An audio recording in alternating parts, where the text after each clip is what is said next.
The noise was deafening. Thousands of alien voices shouted, laughed, and roared across the huge silver arena. The air was hot and filled with light. Metal walls glowed red and the floor shimmered like glass. In the center of that strange circle stood one lonely figure, a human. His name was Evan Cole.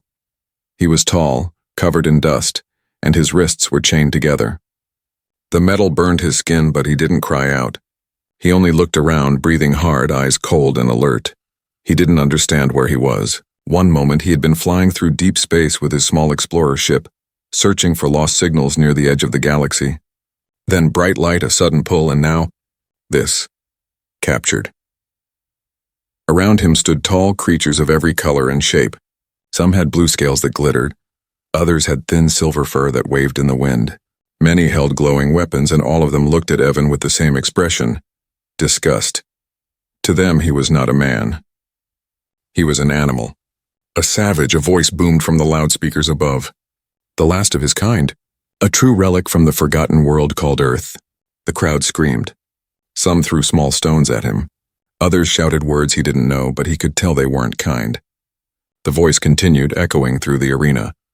Let the auction begin. A line of alien nobles stood on high balconies.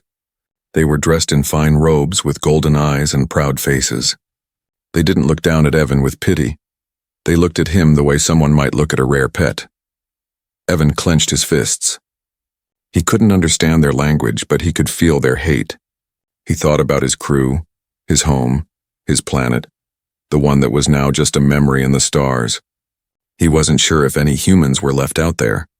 Maybe he was the last. The thought made his stomach twist. A guard pushed him forward with a metal rod that sparked blue light. Pain shot through his body. Evan fell to his knees. The crowd cheered again.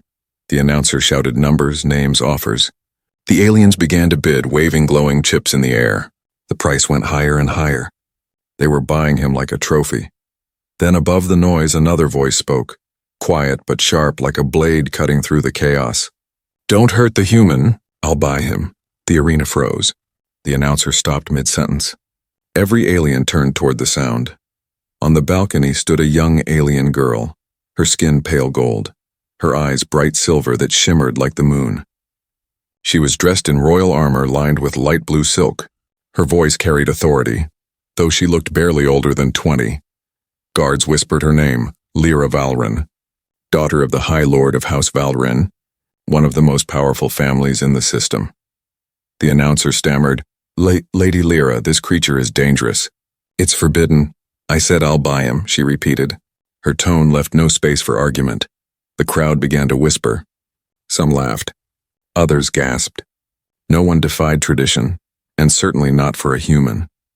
Lyra's gaze never left Evan. For a long moment, the two looked at each other across the glowing floor.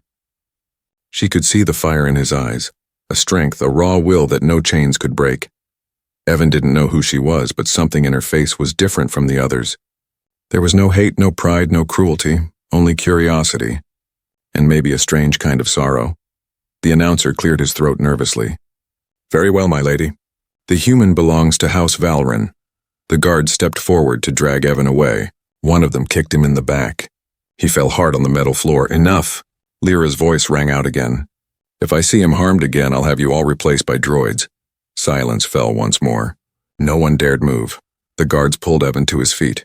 His eyes met Lyra's one more time before they led him toward a transport cage made of light. He didn't know what she wanted, but he could feel the shift in the air. His fate had changed, though he didn't yet know if it was for better or worse. As the cage door closed, the crowd began to chant a new name, mocking and cruel. Savage, savage, savage. Evan didn't understand their words, but deep down he understood the meaning. He was no longer just a prisoner. He was something more dangerous. Something the galaxy had not seen in 1,000 years, a human. And somewhere, beyond the bright lights and noise, the universe was about to remember what that truly meant. The transport cage hummed softly as it moved through the shining corridors of the alien city. Evan sat inside, silent and alert. He could see tall towers of glass and metal outside, glowing with soft blue lights. Strange flying machines moved in the skies like silver birds. It was beautiful, but to him it was a cage without walls. He didn't know where they were taking him. He only knew that the girl who had bought him, Lyra Valron, had power. The guards followed her orders. That meant she was someone important. But why would someone important care about a human? The cage stopped before a tall gate made of energy beams. 2 guards in dark armor stood beside it. They bowed as Lyra approached. Her steps were quiet, but her presence filled the air like thunder. "Release him," she said. The guards hesitated. One of them spoke softly. "My lady, he's dangerous." The council said. Her silver eyes narrowed. I said, "Release him." The guard's mouth shut instantly. With a press of a button, the light around the cage disappeared. Evan stood slowly watching her. His wrists were still bound by glowing cuffs. He didn't trust her, not yet. She was part of this world that had chained him. "Follow me," she said. He didn't understand her words, but the translator on her wrist turned them into broken English. Her voice came through the small speaker, soft but firm. "Follow. Safe. Safe." The word made him pause. He wasn't sure if she meant it. Lyra led him through marble halls lined with alien art, strange flowing shapes that moved when he blinked. The air smelled like flowers, but they weren't from Earth. Everything was beautiful yet cold. They entered a bright room filled with soft light and silver furniture. The floor reflected their faces like water. "This will be your quarters," Lyra said. The translator repeated it in his ear. Evan glanced around. It looked more like a royal guest room than a cell, but he didn't let his guard down. Lyra watched him carefully. "You don't trust me. I understand." Her words came through the translator again, slow and careful. "I didn't buy you to harm you. I bought you because I couldn't watch them hurt you." Evan didn't reply. He only stared at her, trying to read her face. Her expression was calm, but her eyes were filled with something. Guilt, maybe pity, maybe curiosity. Lyra took a small step closer. "Your kind, humans. We thought you were gone, extinct." She said the word softly, almost with sadness. "My people tell stories about Earth, about how you fought till the end, how your world burned." Her voice trembled slightly. "And yet here you are alive." Evan looked down. He didn't know how to answer. He had seen Earth die with his own eyes. He remembered the flames, the silence, the empty skies. He had been a young explorer then, searching for another home. But now he was the last piece of a dead world. Lyra broke the silence. "You don't have to fear me, Evan." She said his name carefully, almost like she had practiced it. The translator beeped, repeating his name back to him in perfect tone. He looked up sharply. "How do you know my name?" "I asked the ship's records," she replied. It was written there, Evan Cole. Pilot, explorer, he frowned. She had searched his ship. That meant she had power, real power. Before he could respond, a loud voice echoed from outside. 2 alien nobles entered the room without knocking. They bowed slightly to Lyra, but their faces were twisted with mockery. "My lady," one said, "is it true? You bought a human, a savage from the ruins?" The other laughed. "What will you do with it? Keep it as a pet?" Evan's hands tightened into fists. He couldn't understand all their words, but he knew that tone. He had heard it from bullies, from tyrants, from those who saw others as less than them. Before he could react, Lyra stepped between them and Evan. Her silver eyes burned. "Leave," she said. "Now!" the nobles smirked. "Careful, Lady Valron. The council won't like this." Then they left, laughing. Lyra turned back to Evan. For the first time, her calm mask cracked. "They think kindness is weakness," she whispered. "But maybe they are wrong." She looked at him again. "You're not my slave. You're my guest. Until I can decide what happens next." Evan met her gaze. He didn't smile, but for the first time he felt something change. The chains on his wrists still glowed, but somehow they didn't feel as heavy. Outside, thunder rolled across the alien sky, and far away, a storm began to form, one that would change both their worlds forever. The room was quiet except for the low hum of alien machines. The air was warm, soft, and smelled faintly of flowers. Evan sat on the edge of a silver bed, staring at the glowing cuffs around his wrists. They were lighter now, no longer burning, but still a reminder that he wasn't free. He looked around. The walls shimmered with colors that changed like waves. The ceiling was transparent, showing a view of the alien sky, green clouds and twin moons drifting across it. It was beautiful but strange. It wasn't home. He missed the stars he knew. He missed the sound of wind on Earth, the feeling of sand, the scent of rain. Now everything felt too clean, too quiet, too alien. A soft sound came from the door, a gentle chime. Lyra entered, wearing a long silver robe that sparkled in the light. She carried a small glowing sphere in her hands. It floated just above her palm. "Good morning, Evan," she said. Her translator bracelet repeated the words in soft English tones. He didn't answer at first. He wasn't sure what morning meant in a world with two suns. Lyra smiled slightly. "This is food. I had it changed for your species. It should match your biology." The sphere opened, releasing a soft blue light. Inside was something that looked like bread and fruit, but they glowed faintly. Evan looked at it suspiciously. He hadn't eaten since his capture. His stomach hurt, but his pride held him still. "It's safe," she said gently. "I tasted it first." He looked up, surprised. "You did?" "Yes." Her tone was calm, but her eyes betrayed amusement. "It was sweet. Too sweet for me. You might like it." Evan hesitated, then took the food. It tasted strange, like apples mixed with honey and metal, but it didn't burn or sicken him. For the first time since he'd been captured, he felt something close to relief. While he ate, Lyra stood quietly by the window, looking out at the twin suns. Her voice was soft when she spoke again. "When I was a child," she said, "my tutor told me stories about humans. He said you were wild, dangerous, but brave. He said your hearts burned brighter than any star." Evan chewed slowly, watching her. "And what do you think now?" She turned her head slightly. "I think my tutor was wrong about many things." He didn't know what to say. He wasn't used to kindness from his captors. Still, he saw no lie in her face.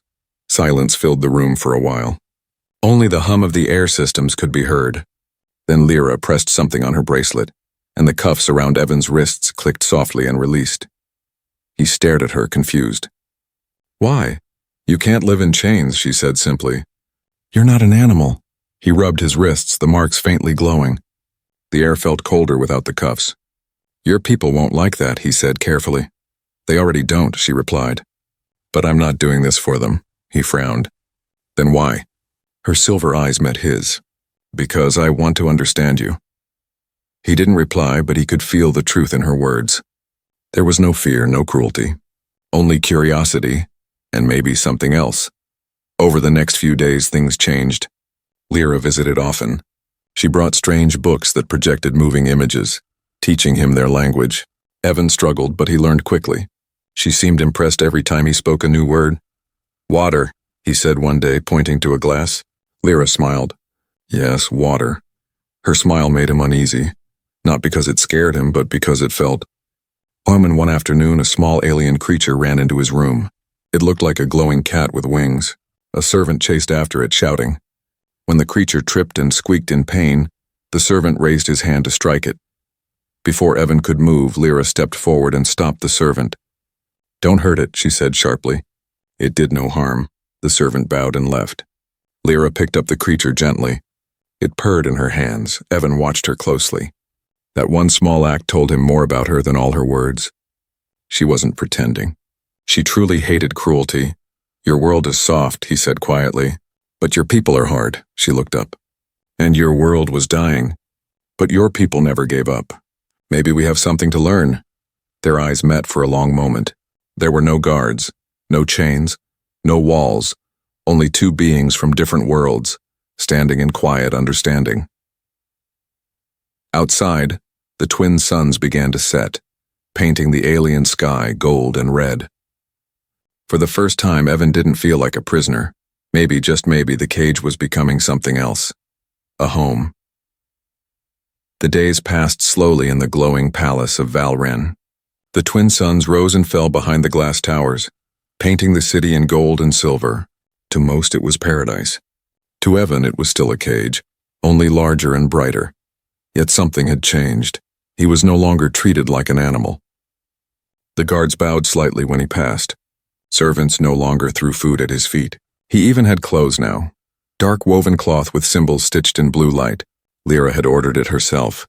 Still, he could feel the eyes of the palace watching him, whispering, judging, waiting for him to prove them right. To them, he was still the savage. But to Lyra, he was something else. She spent hours each day with him, teaching him her language, showing him the maps of her world and listening to his stories about Earth. He told her about blue skies, real oceans and laughter that wasn't recorded by machines. When he spoke, she listened as if his words were sacred. When he paused, she looked at him as if trying to read the shape of his soul. One evening, as soft rain fell on the glass walls, she asked quietly, "Why did your people fight? You could have left Earth long before it burned." Evan looked out the window. "Because it was home," he said simply. "You don't leave home just because it's dying." Lyra nodded, her face thoughtful. "We don't understand that kind of love here. We build new worlds when the old ones fade." He turned toward her. "That's the difference," he said. "You move on. We hold on." Her lips curved into a faint smile. "Maybe that's why you survived." Before he could answer, a loud crash came from outside the door. Both turned. The door slid open and a palace guard stumbled in, bleeding blue from a wound on his shoulder. "Assassin," the guard gasped. "Inside!" A shadow moved fast across the wall. Evan reacted before he thought. He grabbed the metal tray beside him and hurled it. The shape hissed and a cloaked alien, eyes glowing red.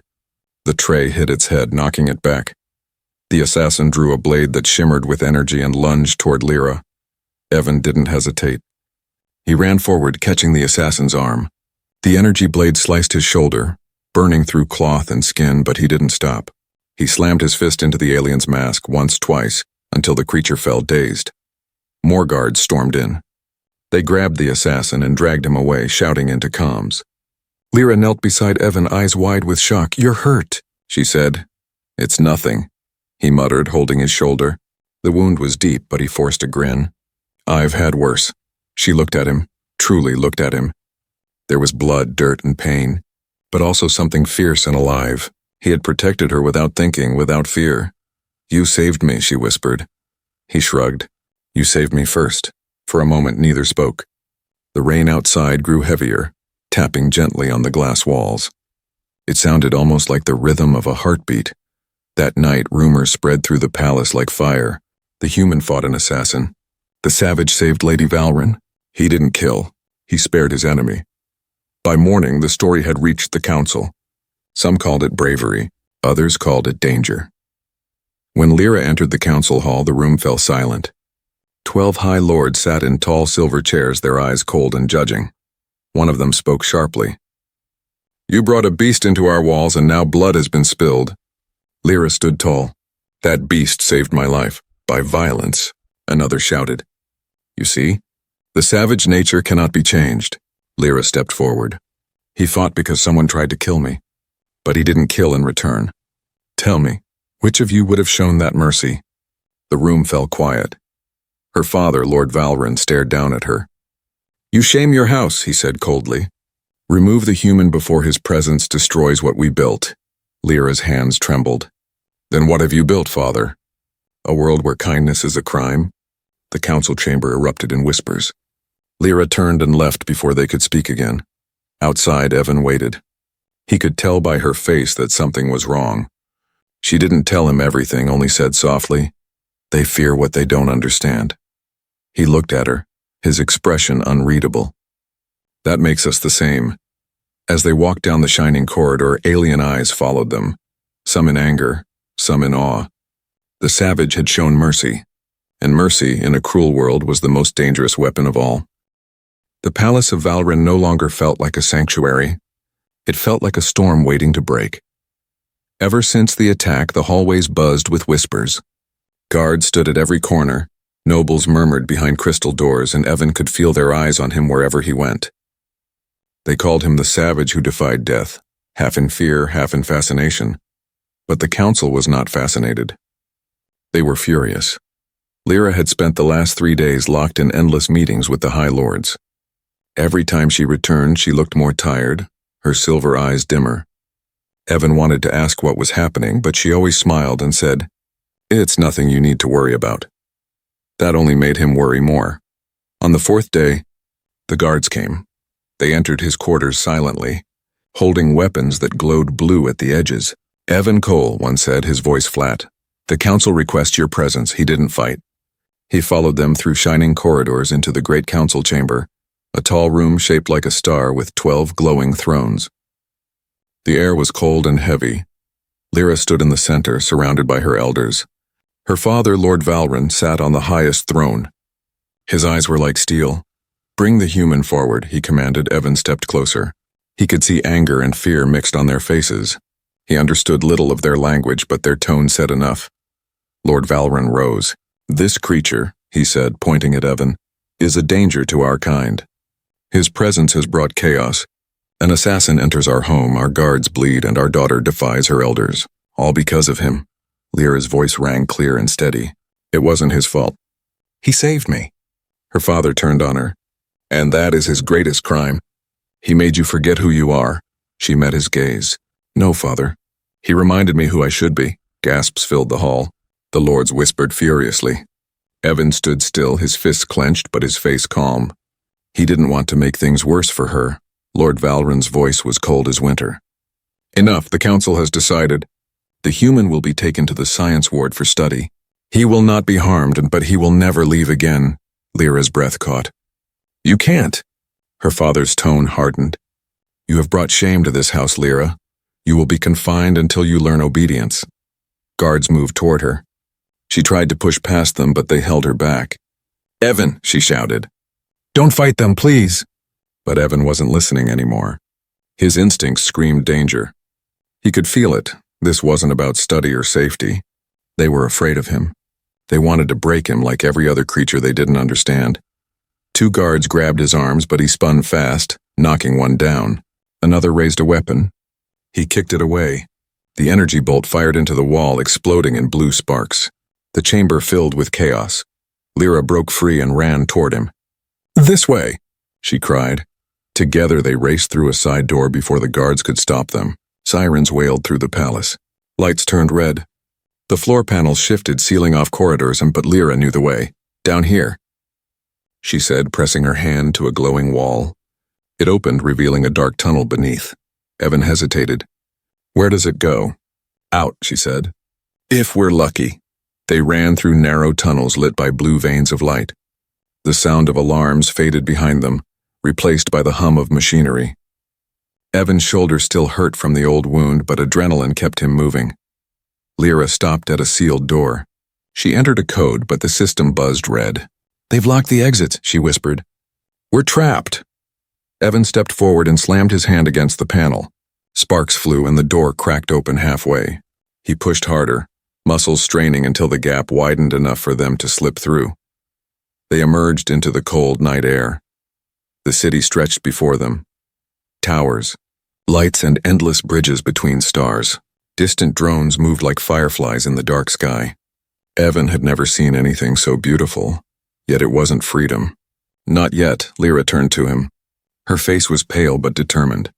"We can't go back. The council will call us traitors." He looked at her, breathing hard. "Then we don't go back," she nodded slowly. "There's an old shipyard beyond the city. My brother used to hide there as a child. If we reach it, we can take a ship." "Then let's move," he said. They started down the long metal bridge, their shadows stretched by the moonlight. Behind them, the palace lights flared, search beams sweeping across the skyline. Lyra looked back once, her heart heavy. She had left behind her family, her name, her safety, and all for the man they called Savage. But as Evan walked beside her, silent and strong, she knew one thing for certain. If mercy was a crime, she would never stop committing it. The night sky burned with motion. Lights raced above the towers, search drones sweeping across the alien city, scanning every shadow. Sirens echoed like screams from the sky. Evan and Lyra moved fast along the narrow bridges, the wind biting at their faces. Below them stretched the endless city of Valron, glowing like veins of light. They were no longer noble and captive. They were fugitives. Lyra's robe caught on a metal edge. She tore it off and kept running. Her breath came hard, but she didn't slow down.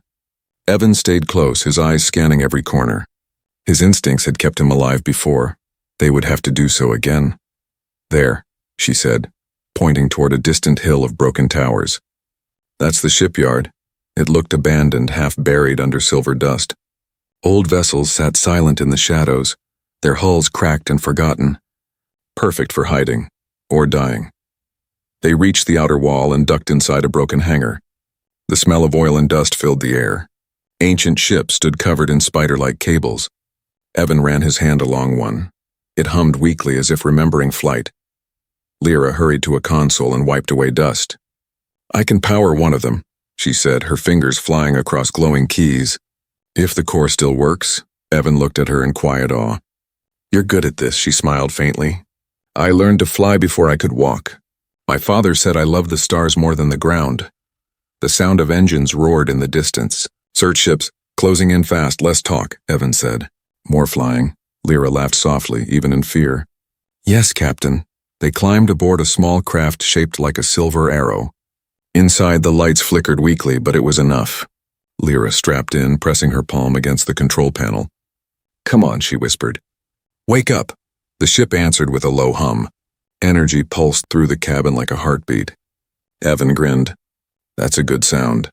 The hangar doors trembled as explosions thundered nearby. Guards had found them. Beams of light cut through the roof, slicing metal like paper. "Go," Evan shouted. The engines roared to life, shaking the ground. The ship burst forward, tearing through the hangar doors in a storm of fire and smoke. They shot into the night sky as debris rained below. Lyra pulled hard on the controls and the stars tilted. "They're locking on," she yelled. Evan saw flashes behind them, blue streaks of plasma from the pursuers. The view filled with fire and motion. He grabbed the weapon controls, though he barely understood the alien system. "Which one's the gun?" "Left trigger, no, the other left," she cried. He pressed both. The ship's wings flared, firing wild bursts of light. One enemy drone exploded. Two more dodged close behind. The cabin shook violently. Lyra bit her lip. "We can't outfly them." "Then we outthink them," Evan said. He pointed at the glowing clouds ahead. "They're out head into that storm. That's plasma gas. It'll kill us." "It'll kill them faster." Lyra hesitated, then nodded. She pushed the ship straight into the glowing green mist. Lightning flashed everywhere, blinding and loud. Energy danced across the hull like electric fire. The drones followed, and one by one they disintegrated, their metal melting into sparks. Evan's hands shook as the ship lurched. "Hull's burning." "I know," Lyra shouted. "Almost through." The storm burst open and suddenly, silence. They emerged into space, dark and endless, stars glittering all around. The planet of Valrin glowed below like a jewel. Behind them, the last drone fell away, destroyed. For a long moment, neither spoke. Only the sound of their breathing filled the cabin. Evan leaned back in his seat, laughing weakly. "You're a terrible pilot," Lyra smiled. "And you're a terrible co-pilot." They shared a brief laugh, the first real one since they met. Then the silence returned. Softer this time, not heavy, just quiet. Lyra looked out the window. "They'll call us traitors now. My father, my house, everything I knew is gone." Evan turned toward her. "Sometimes you have to lose everything to find what matters." She met his eyes. "And what matters to you?" He looked out at the stars. "Right now, keeping you alive." She blushed slightly, turning away. "You're strange, human," he smiled. "You have no idea." But even as they shared that moment, danger was far from gone. On the radar, new signals blinked, bigger ships heading their way. The council wasn't finished. They wanted their runaway daughter back. Lyra adjusted the course. "There's a moon nearby, quiet, uninhabited. We can hide there," Evan nodded. "Let's make it home." The ship turned, gliding toward the pale light of the moon. Behind them, warships began to appear like shadows rising from the dark. The stars themselves seemed to tremble. As the engines roared again, Evan placed his hand on the window, watching the planet fade. He whispered softly, almost to himself, "They wanted a savage. Now they'll see what that really means." The moon was quiet. No cities, no towers, no voices. Only the whisper of wind through endless silver dust. The small ship rested in the shadows of tall crystal rocks, its hull scorched and smoking from the escape. Inside, the lights were dim and everything smelled of metal and burnt air. Evan sat by the window, staring at the stars. His arm was bandaged where the plasma fire had cut through. He didn't care about the pain, he was used to pain. What he couldn't get used to was silence. After days of running, it felt almost wrong. Lyra worked by the control panel, trying to fix the ship's damaged systems. Sparks flew every few minutes, but she didn't stop. Her once perfect hair was messy, her fine robes torn and dirty. Yet to Evan, she had never looked more alive. "You should rest," he said quietly. She smiled without looking up. "I will. After this." You've been saying that for 3 hours. She laughed softly, shaking her head. Humans complain too much. And aliens talk too much, he said with a faint grin. The ship beeped, warning of low power. Lyra sighed and sat beside him, finally letting herself breathe. For a long while, neither of them spoke.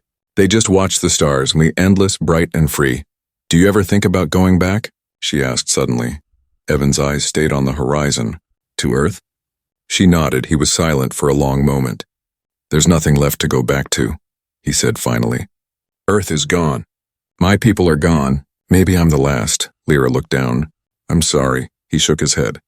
Don't be. Maybe this is how new worlds start. One person, one choice at a time. She smiled softly. You sound like a leader, he chuckled. I'm just tired. Outside, the horizon began to glow faintly. 2 suns rose slowly over the edge of the moon, bathing the dusty ground in gold. Lyra stood walking toward the ship's door. Come with me, she said. They stepped outside. The light touched their faces, warm and soft. The sky turned orange and white, reflecting in her silver eyes. For the first time, Evan saw peace in her expression. Not the calm of power, but the calm of freedom. This place, she said, was once a mining colony, long abandoned. There are tunnels below, and water beneath the surface. We could survive here, Evan asked. Yes, she said, looking at him with quiet certainty. I'm not going back, not ever. My father will send ships, but I'm done living by his rules. Evan looked at her surprised. You'd leave everything? I already did, she said. I left for you, but I stayed for something bigger. For what you showed me. He frowned slightly. And what's that? She turned toward the suns. That mercy is not weakness.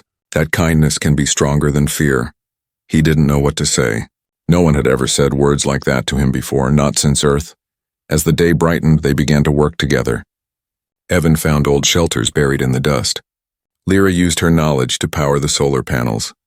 They scavenged supplies, built walls, and repaired the air systems. Days turned into weeks. They spoke more easily now. No translator, no fear. Evan's language mixed with hers until they built one of their own. They planted seeds from Lyra's ship, small glowing plants that shimmered in the dark. Life was returning to this forgotten place.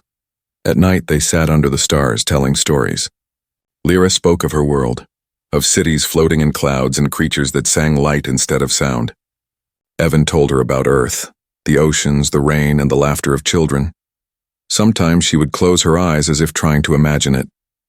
I wish I could have seen it, she would whisper. You will, he would say softly. We'll build something like it here.